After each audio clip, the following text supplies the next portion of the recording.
Hi, it's Gwyneth here on a fabulous Feel Good Friday, as ever helping you to market yourself confidently, for you to feel good about being you.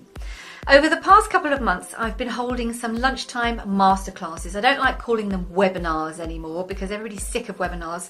They're worth, so much more. There is so much information that goes into them, and hopefully the participants, when they leave, have become a little more masterful about the topic that I've been talking about. And this week, it was the last in the series, and I was talking about emotional intelligence. Now, it's very, very difficult to squeeze a subject like emotional intelligence into 60 minutes. But moving on from Daniel Goleman's big ideas in the late 90s, I've developed my own model of emotional intelligence that I now teach in workshops in international organizations.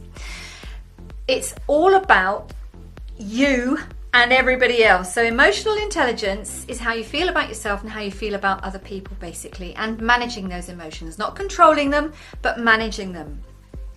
And I had a few questions on the masterclass, but not nearly as many as I did on previous events.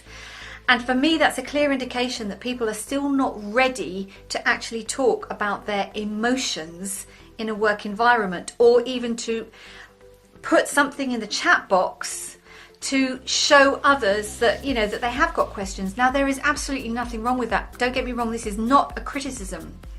But it does actually show, or it reflects rather, how we still go into a work environment, how we approach our working relationships, all our relationships actually.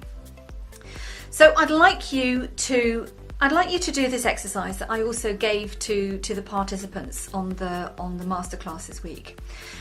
Because the first step in managing or strengthening your emotional intelligence is to be aware of what your triggers are, your stress triggers.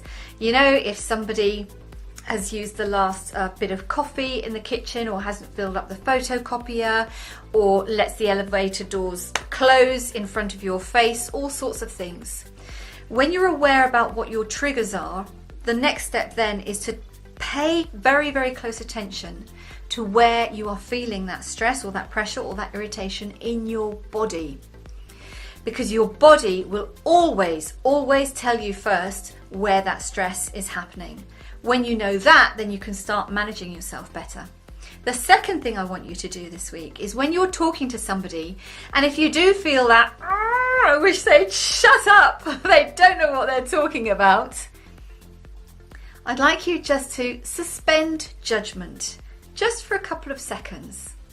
Allow yourself to just calm down a little bit and listen to what it is that they're saying.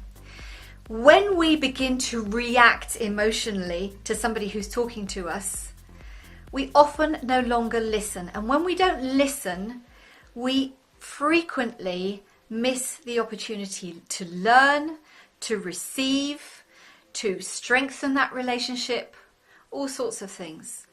So like I said, next time you're speaking to somebody and your usual reaction is, leave me alone, just stop, just listen. Suspend your judgment and see how you feel afterwards. And if you hate it, then absolutely fine. But if not, try it again and see what happens. I wish you a fabulous Feel Good Friday, an amazing weekend, loads of love, and bye for now.